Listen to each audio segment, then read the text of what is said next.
I mean, I had a lot of misconceptions about grit, and how it didn't serve me was I mistook health scares for heroic acts. I mistook stubbornness for strength, sacrifice for success, fear for function. And I convinced myself that this was all grit. And that's when I was like, okay, this gritting it out is not serving me. This trying to pretend like I'm okay when I'm not is not serving me. This trying to stuff down the pain and ignoring it is not serving me. I need help. I need to start reaching out more. And that's when I realized that grit without connection is just resistance. It is hitting roadblocks. It's hitting rock bottom. It or worse. It's addiction. It's death. It really is. I need that connection. And what I've realized is grit with connection, that's where you truly find resilience.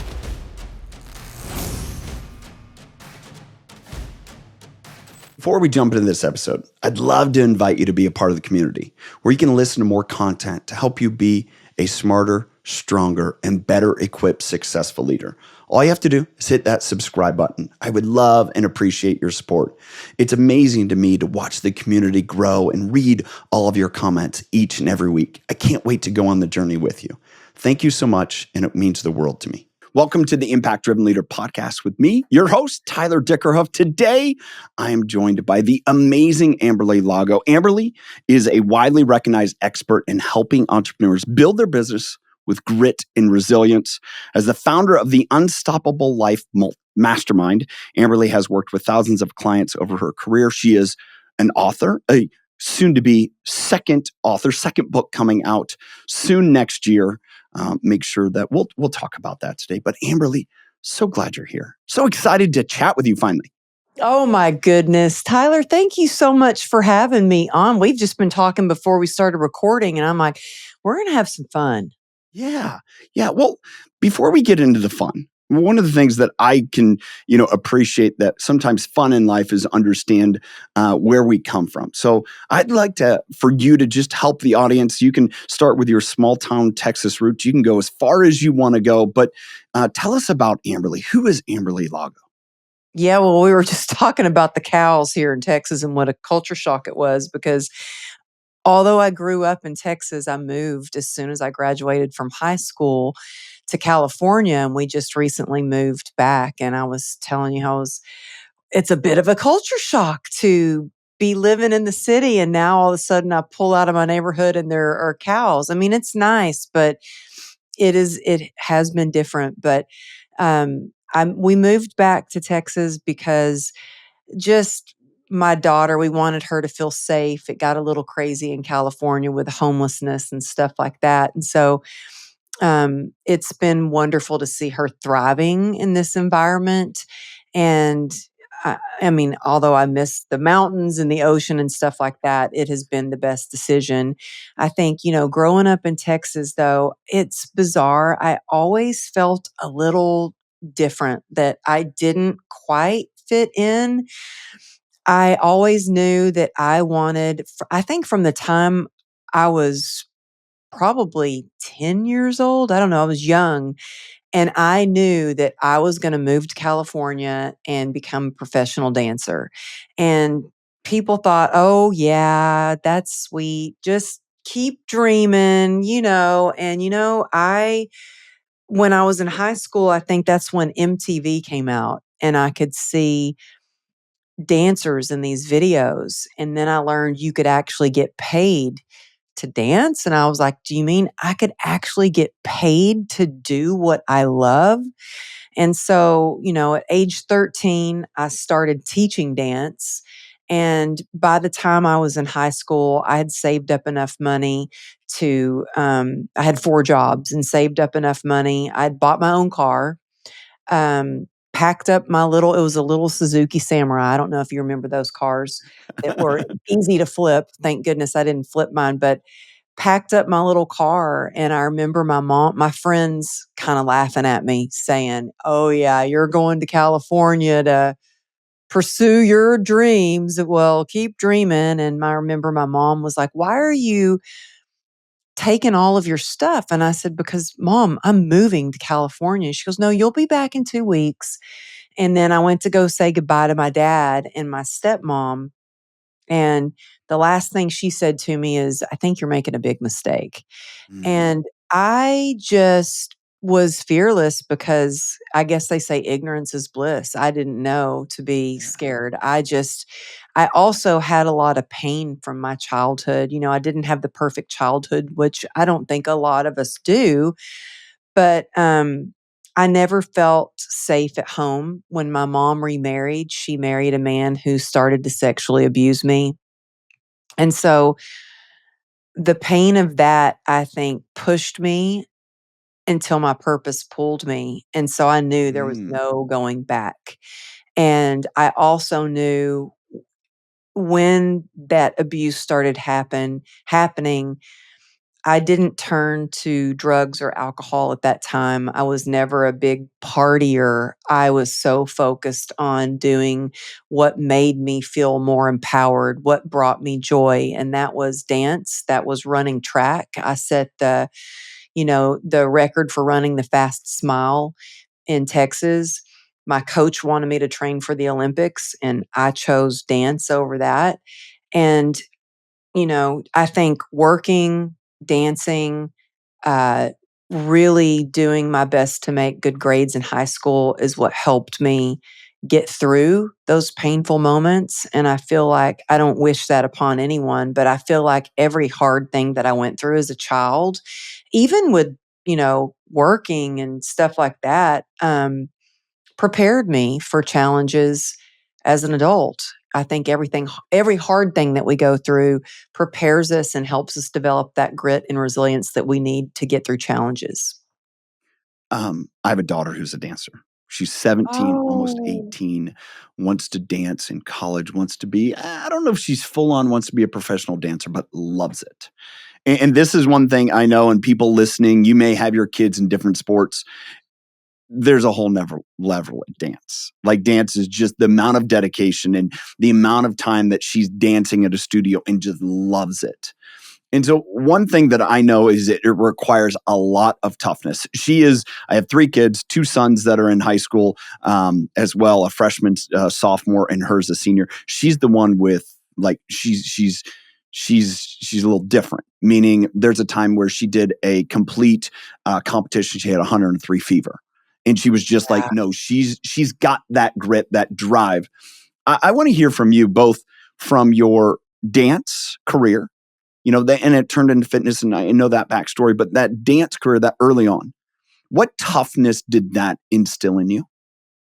Oh, well, I totally understand with your daughter how it does build toughness, because I remember when I was 16, I was in a car accident and I had broken my leg in that car accident. And that year, I was being presented as a teacher. I had a solo. I was in a can. I mean, it was a big deal. And this recital is something that we prepared for a year. Yes. And after this car accident, I didn't know my leg was broken. Again, small town hospital. I go in, they didn't do any x rays on it. All I knew is, the next morning I woke up after this accident. My leg was completely like purple and swollen. I was throwing up because I had a concussion. I had 2 black eyes. My face hit the windshield. And I was on crutches because I couldn't walk. And in fact, I grew up in the Bible Belt, and my mom was like, "Come on, we got to go to church." And I was like, "Mom, I can't even put pantyhose over my leg. Look at me." I said, "I can't walk." I was like, "I need some crutches." And I went to my dance teacher and I was like, "Don't worry, I'm going to be fine." And I was backstage, and she comes backstage and she goes, "Are you going to be able to do this?" And I said, "Yep, I am going to be able to do this." And my grandmother worked downtown where the auditorium was, and she comes, you know, walking through and is like, "Where's Amberly? Where's that Amberly?" Um, she goes, "The doctor, they did take x-rays and the doctor finally looked at them, and your leg is broken. You can't be on it." And I was like, "Oh, wow." And here I was getting ready to do a can and jump on this leg. I'd have bloody toes from blisters in my point shoes. Hmm. And I'd say, Miss Jackie, my toes, they're bleeding, they're hurting. So she goes, the show must go on. And so I learned to really compartmentalize pain. I learned to push through pain, sometimes not, sometimes to my detriment, sometimes to the Yeah, point I get where that. I'd done myself some harm. But it taught me, I learned so much from this dance teacher because she taught me to be on time, and to be on time was to be early. And Mm. there was one time I missed the memo and didn't show up for one of the rehearsals, and she's like, "Then you're out of the dance." And I was like, "But give me another chance. I know the dance and I didn't know." And then "Nope, you're out." Like, so she told me, taught me that I needed to be responsible. It wasn't up to my mom. It wasn't up to anybody else to tell me or remind me. If I wanted it, it was up to me and I had to work hard for it. She also taught me a lot about business. And I remember, I went through a teacher training program with her, and she was talking to me along with some of the other teachers. And she goes, "Look, I don't care if your dog died, if you broke up with your boyfriend. When you put the needle on the record, you turn around with a smile on your face and you're there for your students." And putting the needle on the record, that just shows how much I'm aging myself. Because back then, Well, we now it's actually, like everyone loves vinyl now. Like vinyl's a big deal. So well, we you're used right vinyl back back in then. line. Okay.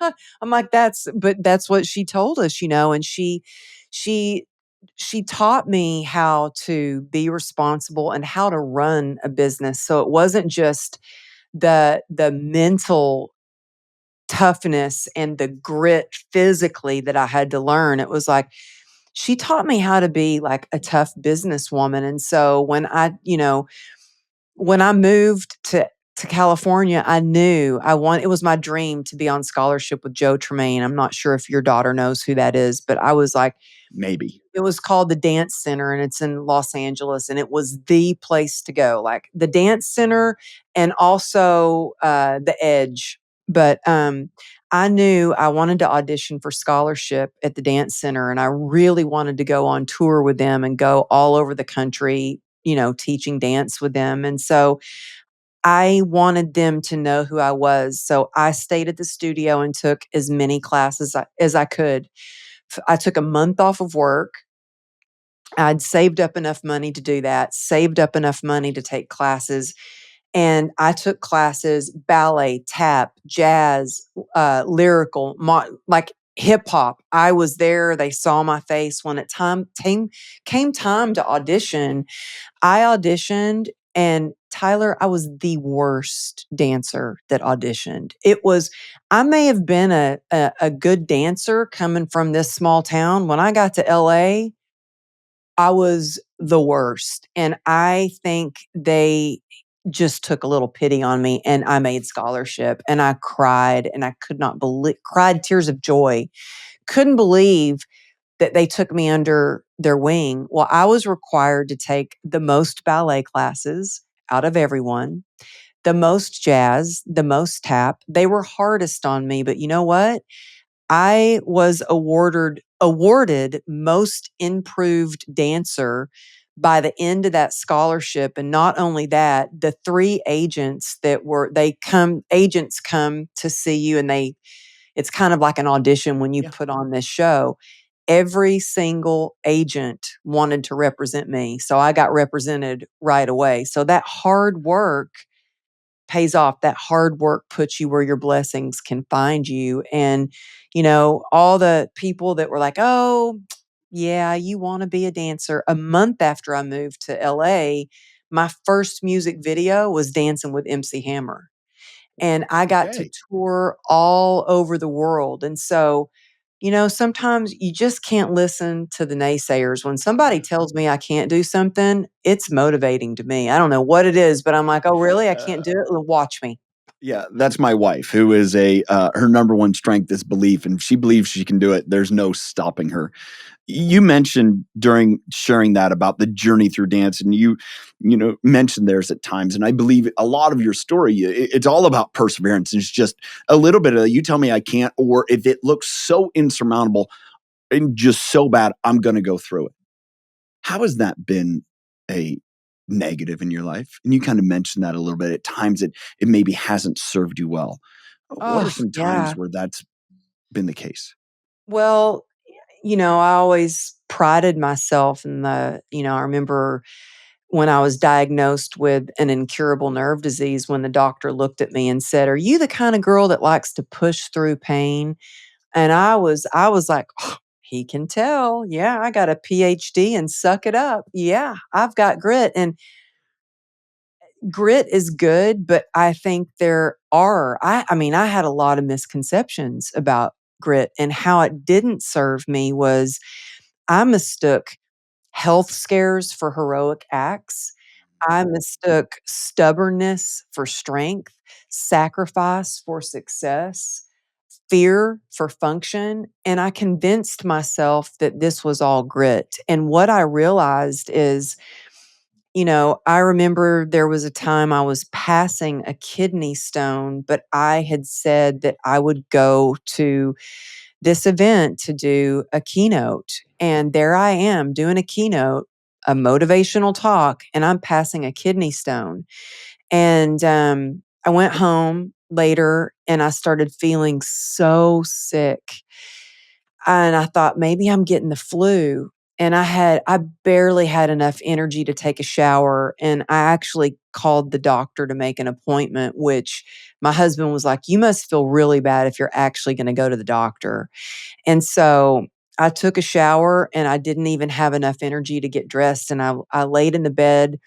I thought, well, I'm just going to rest for a minute before I get dressed and go to the doctor. And Tyler, all of a sudden, my body started shaking like uncontrollably, like convulsions, shaking. And so I yelled for my husband, who thankfully was still home. And I said, "Honey, come here. Something's wrong. Something's wrong." And he comes up and he puts his hands on me and he's trying to like get me to stop shaking. He's trying to hold me still. And I couldn't stop. It was bizarre. And he calls our friend, it's a family friend of ours who's a doctor. And he says, "Don't take her to the doctor. You need to take her to the ER right away. She's gone septic." So I didn't even know what that was, to be honest with you. He takes me to the ER, drops me off because he had to go pick up our daughter, and he had been so used to hospitals. I mean, I had already gone through 34 surgeries, so he just basically slowed down enough to kinda let me go and kept on going. And I call him a little later. They, got me in, and man, I felt like death. I felt the I sickest mean, I'd ever been. you got And a sepsis.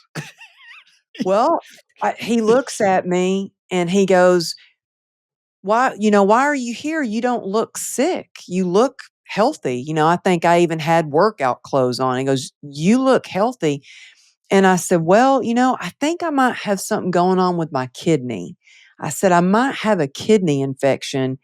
And they did blood work and he comes back and he crosses his arms and he goes, "Oh my gosh." He goes, you're you've got sepsis, you've gone septic. We've got to admit you right away into ICU." And my first thing I said was, "Well, I don't want to go to ICU." And the nurse goes, "Well, why not?" And I said, "Because then I won't be able to see my kids." She Mm. goes, "You're going to die if you don't go to ICU right now." And that really scared me. Now, I've been through a lot of challenges in my life. I mean, I've been hit by an SUV not once, actually 3 times I've been hit by a car, once on my bicycle, once on my motorcycle, once on my little Razor. Yes, I still ride a little Razor with my daughter, the little scooters. And this is when it really scared me. Here I was thinking, "Oh, I'm going through this health scare, but look at me. I gave a motivational speech while passing a kidney stone." Well, that because I didn't slow down, because I didn't listen to the signs, I mean, I think our body whispers and then it screams at us. And the next day, the doctor, and it was very like a blur being in ICU. I had tubes, I mean, IVs in both arms. It was crazy. And I had 2 different doctors come in. One was a urologist, another one was the doctor there that I didn't know who he was, and they both said, "If you would have waited one more day, you would have died." And that's when I was like, "Okay, this gritting it out is not serving me. This trying to pretend like I'm okay when I'm not is not serving me. This trying to stuff down the pain and ignoring it is not serving me. I need help. I need to start reaching out more." And that's when I realized that grit without connection is just resistance. It is hitting Mhm. roadblocks, it's hitting rock bottom, it or worse, it's addiction, it's death. It really is. I need that connection, and what I've realized is grit with connection, that's where you truly find resilience. So one thing I got two blaring questions about. I want to clarify something real quick, just from my own past history. Would you describe all of that as, again, you talk about it as grit. Would you use the term intensity? Yeah, I think intensity, I think that sometimes I drive my husband crazy because I do get very intense about, like, if I say I'm gonna do something, I do it, Yeah. and my husband didn't know that about me at first, and when I would tell him, "Well, I'm gonna write a book," he's like, "You don't own a computer, you're the fitness girl, y won't you stick to that?" Like, He and was I baiting wrote you a in. He book. was really driving you. He didn't understand he was driving you to do it, but having a wife like that, I understand. I just need to do those things and kind of like tongue in cheek and watch what she does. So he just didn't know that, Amberly. Yeah. Oh, he knows now. He He knows when I knows. say I'm gonna do something, I do it, but it was a tough journey for him because I was, going from being bedridden for so long and in a wheelchair to all of a sudden I'm traveling all over the world. I'm writing a second book. I remember when I told him that I was gonna, they asked me to speak at this event, and now I'm gonna be a motivational speaker and this and that. He was like, "Okay, I don't know." My dad, I remember, was like, "Don't you know that speaking is the number one fear other than death itself? Why would you wanna do that?" And my husband would be like, I mean, after a while, he's like, "Gosh, when are you gonna start making money at this? You were working so hard. When are you gonna make money?" I didn't get into it for the money, but I shifted my mindset around that and had to go, "Well, if I make more money, then I can help more people." Yeah. And so things started to change once I, first of all, realized my worth and my value, because that was hard. I felt so worthless for so long. I felt like I felt so broken, and so Do you rebuilding think that. that brokenness, like, and I want to stop there because I want to stay in that moment, that drive to achieve and to prove. Was that as much a mask in the toughness to deal with the other part of your childhood? We talk about toughness Oh, dealing with yeah. dance, the toughness of dealing with your parents' divorce and the sexual abuse and just all of it. Your brother, like, all the things with that. Was there so much of a drive as an adult to say, I'm tough enough to get through this to prove your worth?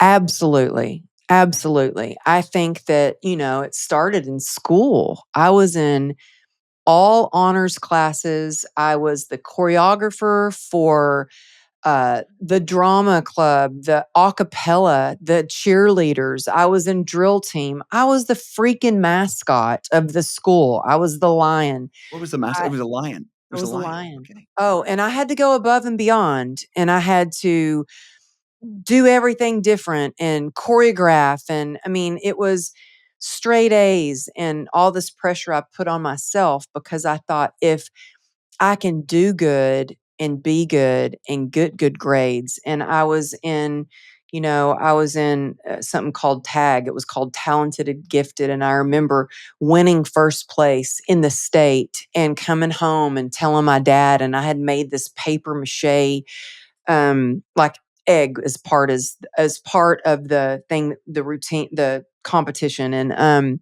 my dad looking at me, and instead of saying, "That's awesome. That's great. I'm so proud of you." He said, "Get away from me with that thing. It probably has mold in it."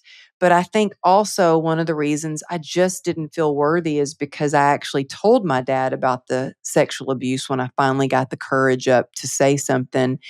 And I didn't want to tell anyone because my stepfather had told me that he would kill my mom if I told anybody. And I got the courage to tell my dad, and I went to my dad and told him, I said, "Dad, you got to promise not to tell anybody." And I told him what was happening, and he kept his promise and he didn't do anything. And in that moment, I didn't feel worthy of love. I didn't feel worthy of Mm. protecting. I felt worthless. And in that moment, I also thought, well, if I'm going to protect myself, it's up to me. Nobody's going to do it for me. I am going to do this. And I just got tougher and tougher. I think that's what drove me, the sexual abuse and the beatings I took from my older brother is what drove me to get into. I've got a belt in Krav Maga. I did Muay Thai kickboxing. I did regular boxing. I was like, and it did something for my self esteem. It gave me confidence. In fact, one of the turning points, and this kind of rambling off to something else, but turning points of why we moved from California was my daughter and I were on our bicycles and she saw me get jumped by a homeless person. And I could see it coming. And I told her, "Ruby, just keep going, keep riding, keep riding." And they jumped me and I get up and I'm like, "Really? Bring it." And I guess they didn't realize that I was crazier than them. And they looked at me like, "Oh crap, we picked What have the we done? wrong person." And they took off running. But I think that when, I It's spent laughable now. it is Yeah, laughable. My poor daughter, when I finally caught up to her, her poor little hands were sure. just shaking. She was freaked out. And, but all those hours and hours and hours of working and training so hard, it did give me the skills, but it also helped my confidence that I know that I can take care of myself. I can protect my family. But all of that was driven by this pain and this fear. And it wasn't until I was stuck in a hospital bed and I couldn't run, like physically Mhm. run, because that's what I did for pain too, is I ran. I just ran and ran and ran. I became a workaholic and I worked and worked and worked. It's something that I loved, but it was a way of not coping with what that trauma really was and that hurt. And one of the things that was so cathartic was when I wrote my book, True Grit and Grace. I had no idea. I thought I'd done the therapy, I thought I'd done the healing. There is something about writing that is so cathartic and so healing, but absolutely, um, I felt like all the things that I did was because I was trying to prove to myself, to others, that I was worth keeping around, that I was worthy. And it wasn't until everything was stripped away and I lost my career, we had a lien on our house, we had $2.9 million worth of medical expenses, that I really had to discover what my worth really meant. So your daughter Ruby, she's close to about the same age, I think I gathered. Yes? Yeah, she's 16. 16. Okay, so I have a 16-year-old too, and then my daughter who's 17. Oh, does your 16-year-old drive? He does, thank the Lord. Oh my goodness, that helps so much. I mean, I Yeah, spend 13 hours a week just taking him to soccer or football or whatever. And so once he yeah. started to drive this spring, now he takes his little brother, they get to drive to football. It's like it's a whole new life. I get to do so much more now with two of them that are driving. But I Um, get it. Well, we're getting my daughter I'm getting her an F-150. there you She go. is like my mini I'm a me. I Ford guy, so I have an F-250. My son has an F-150. well, we're a There Ford you go. family. I had a F-250 Okay. for 10 years. I loved that truck.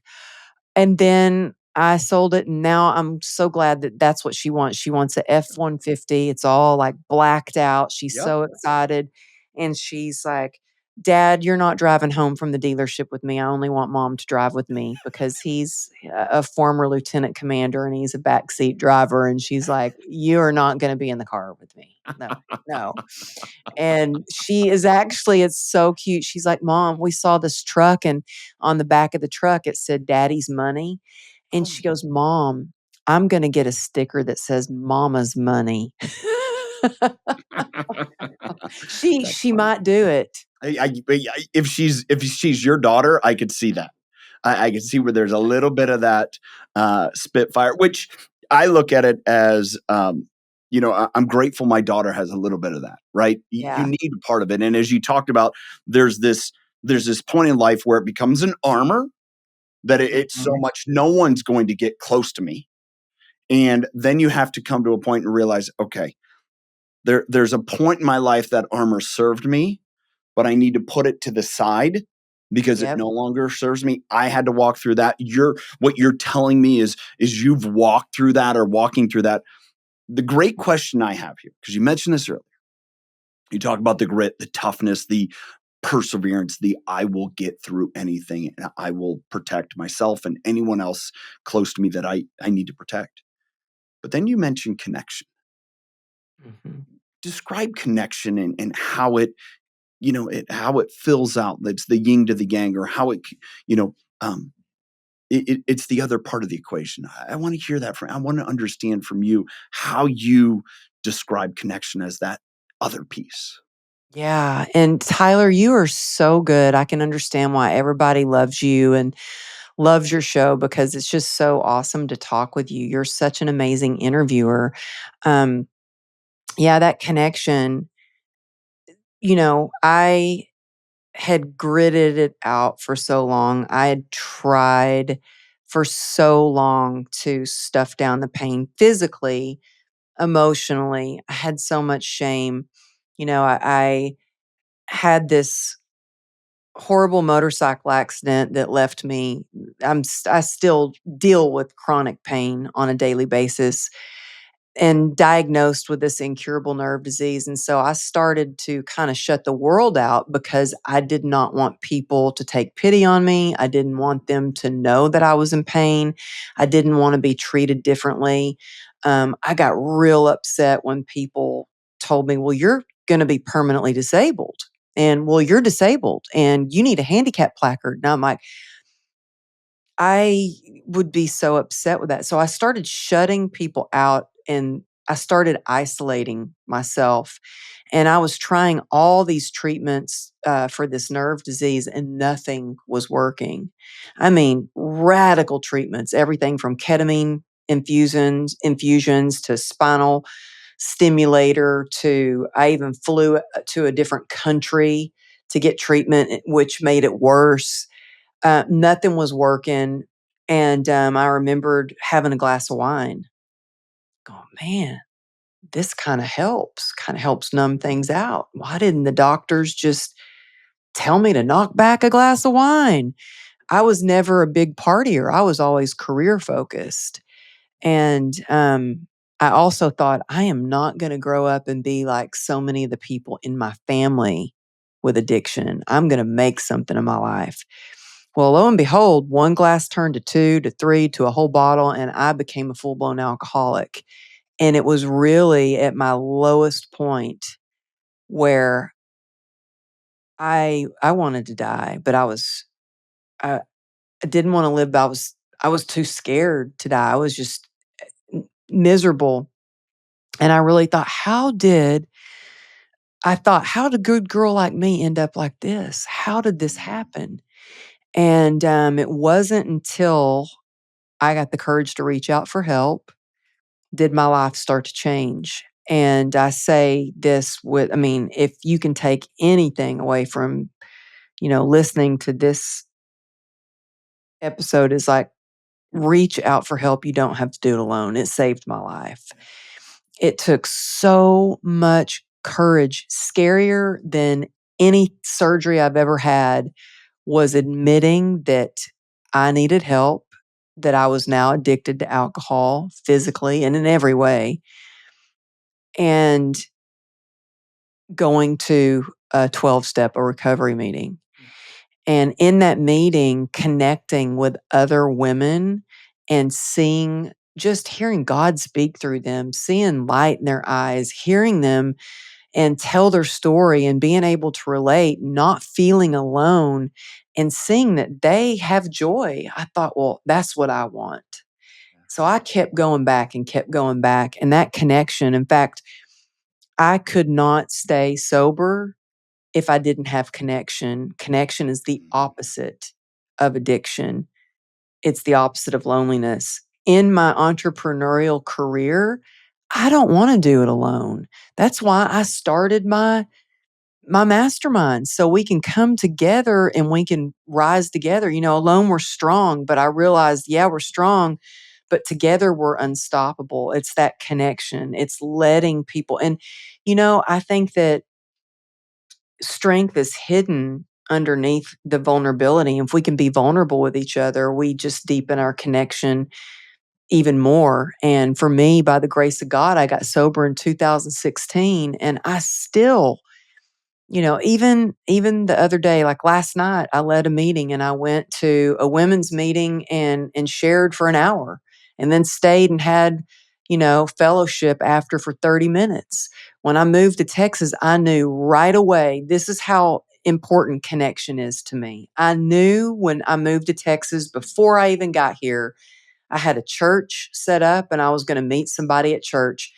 The moving van had not even come up. The truck was pulling up and I was already pulling out. I had 3 different appointments at 3 different barns because I knew I needed to find a barn for my daughter where she could connect with other horse crazy girls and she would be fine. And I knew I had to find my 12-step recovery meetings and I would be okay. So I think, connection is key to success. And my husband taught me a lot about that too. We were just talking the other day because I remember when we met, he came over and he like never left. He came over to my house. He just never left. And one night, he comes downstairs and he goes, I was sitting downstairs, I was sitting on the floor and I had this big cabinet open and my toolbox. And he goes, well, what are you doing? I said, I'm fixing the air conditioner. He goes, what do you mean the fixing the air conditioner? I said, well, it's broken. I'm fixing the air conditioner.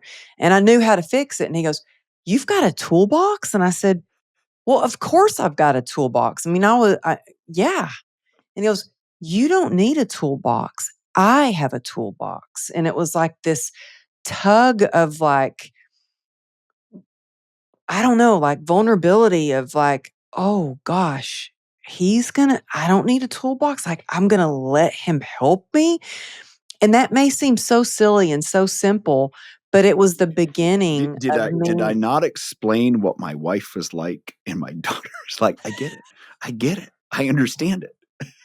So you I get get what it. you're Yeah. saying. I get it. I think your wife and I would really hit it off.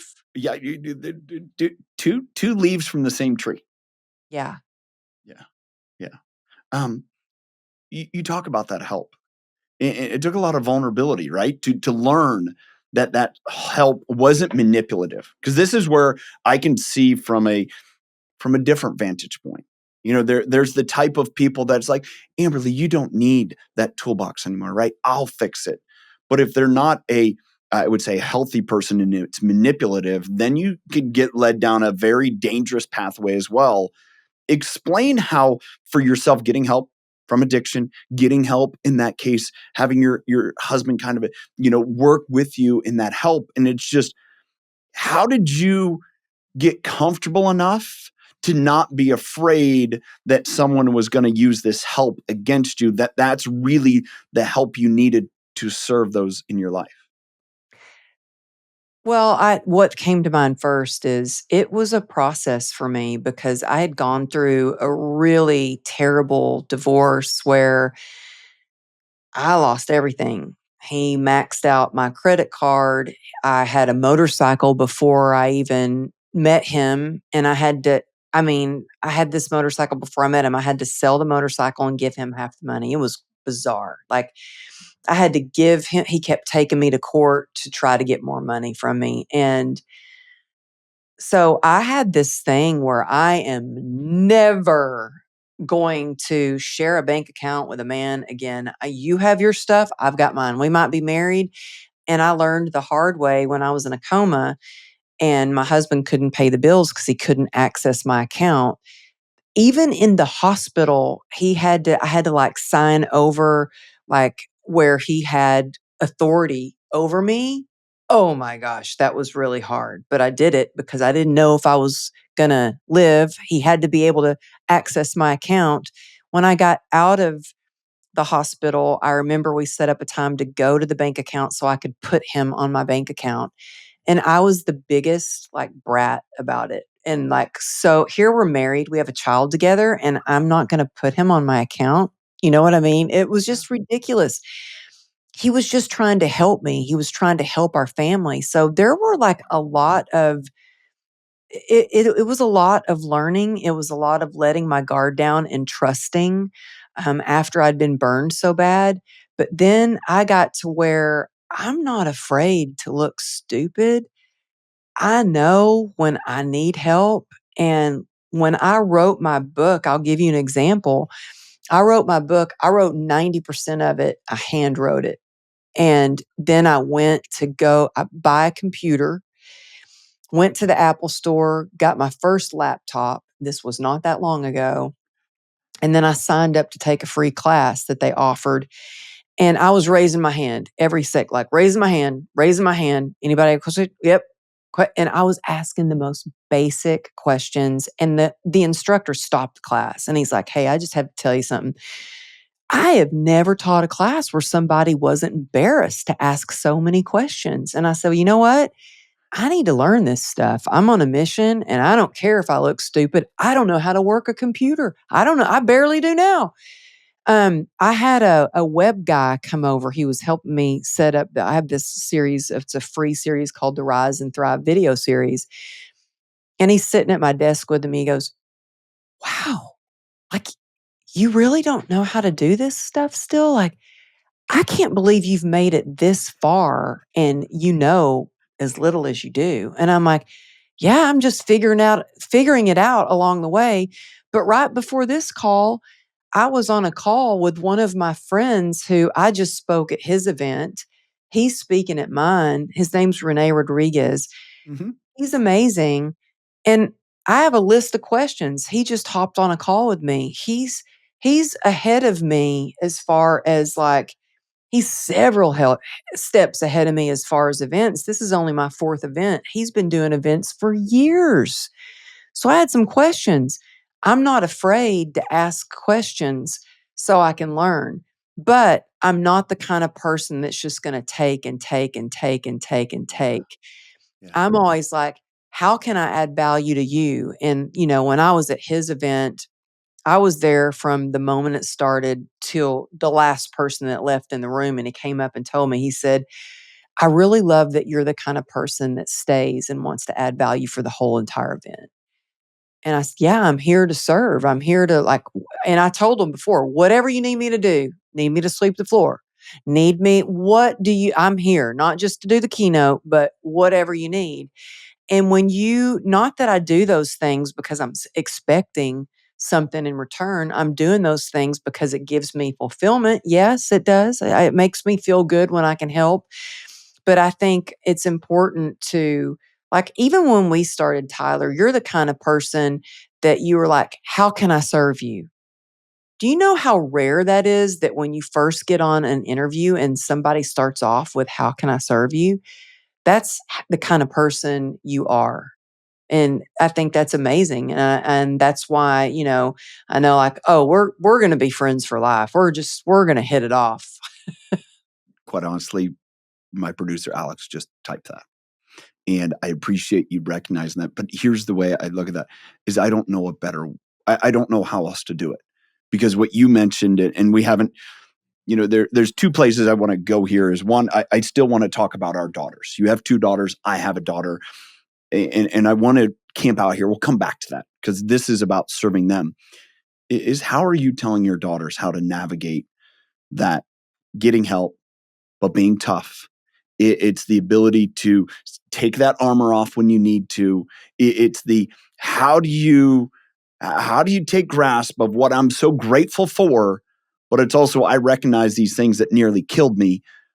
Don't make those mistakes. How are you imparting that on them at such an age where they're still doing a lot of life? Because I think Savannah's she's what, in her 20s, right?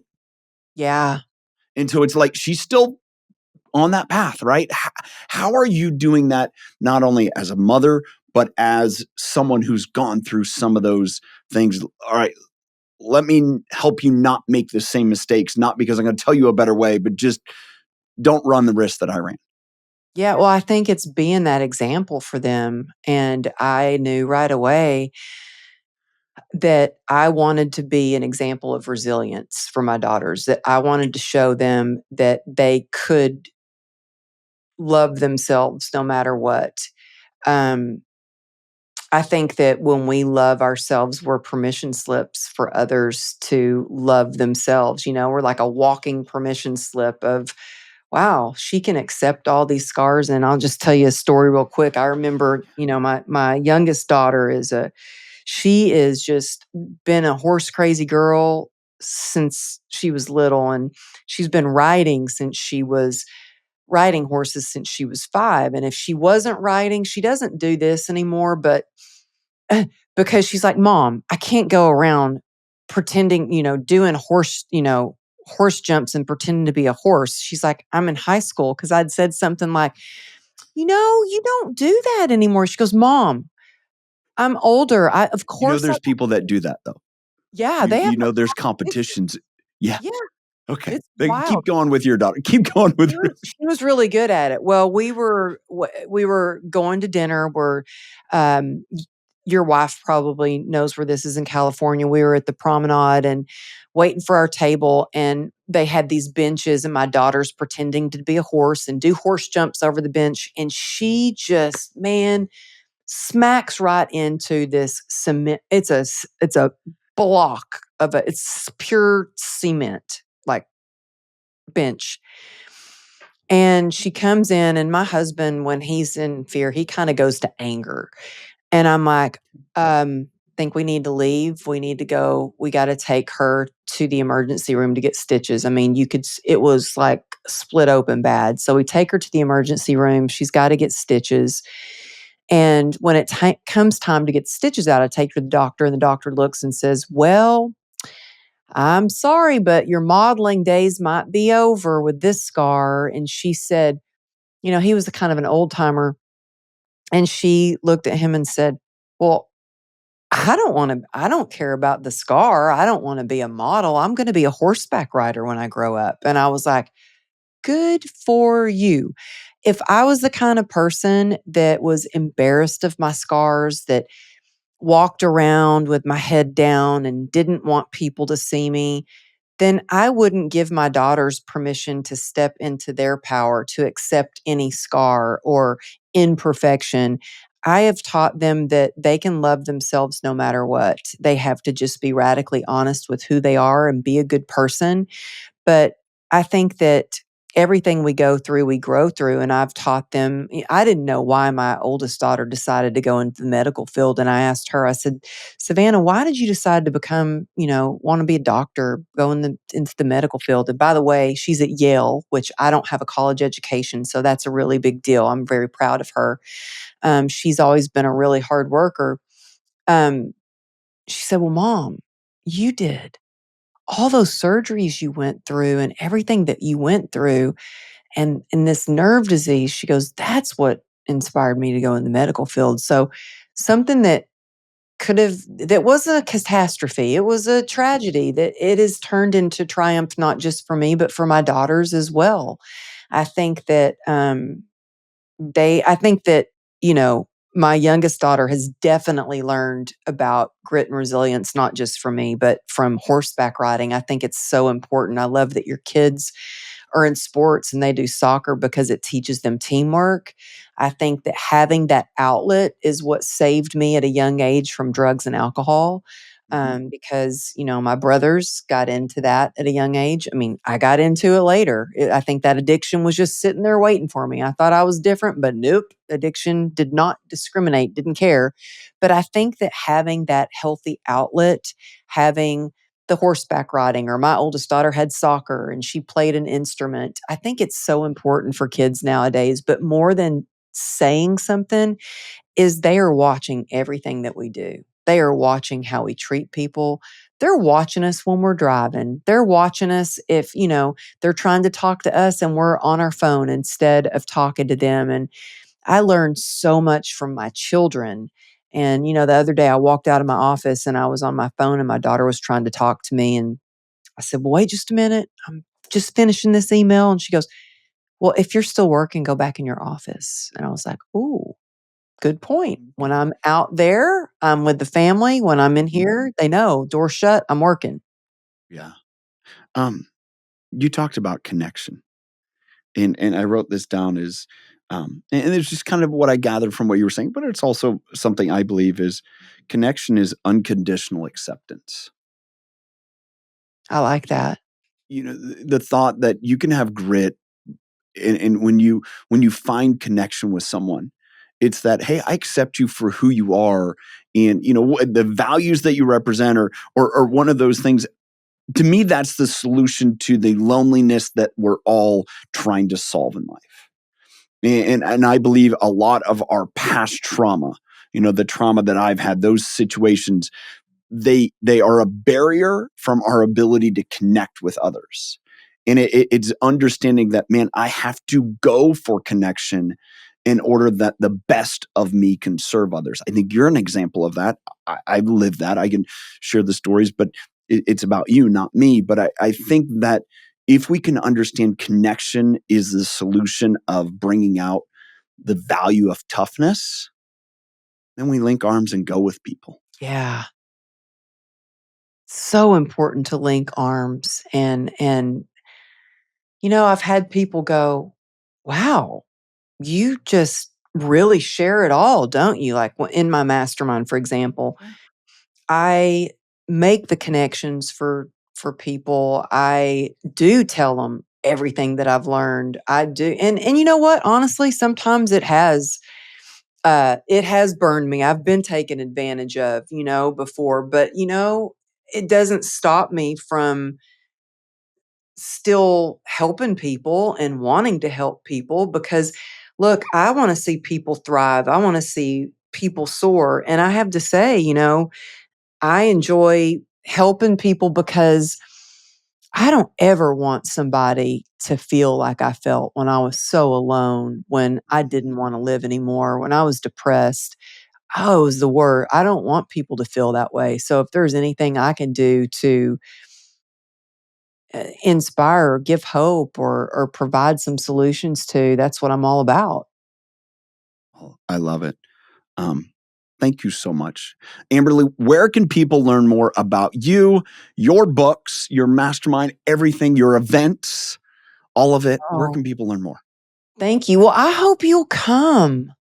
And to their I'm like, "I hope you'll come to the master." Well, we have the mastermind puts on an annual event every year. It's called the Unstoppable Success Summit, and, it's gonna be in Dallas. I'm super excited. We've got Trent Shelton, Renee Rodriguez, Leah Valencia Key, Brooke Hemingway, and Tamara Andres that are coming to speak at the event, and I've got mastermind members that are gonna take the stage as well. I like to give them a platform to share their story, and so you can just go to amberlylago.com, and that's where you can find my book, my new book, the event, the mastermind, upcoming event. You can find podcast, everything right there at amberlylago.com or some of the behind the scenes shenanigans at Amberly Lago Motivation, which we're right after this, we're going to go pick up her truck. So I'm definitely going to be putting that in my story. It's going to be a big deal, her driving this F-150 off the lot. So Love it. Love it. Well, thank you so much for your time. Thank you to all the viewers, listeners. If you're watching on YouTube, make sure you hit subscribe and the little bell button so you get notified, or wherever you listen to podcasts, Spotify, Apple, iPodcasts, wherever. Make sure you rate and review each episode so more viewers can hear from wonderful, amazing, impactful people like Amberly. And again, thank you so much for being here. Until next time, choose to lead with impact.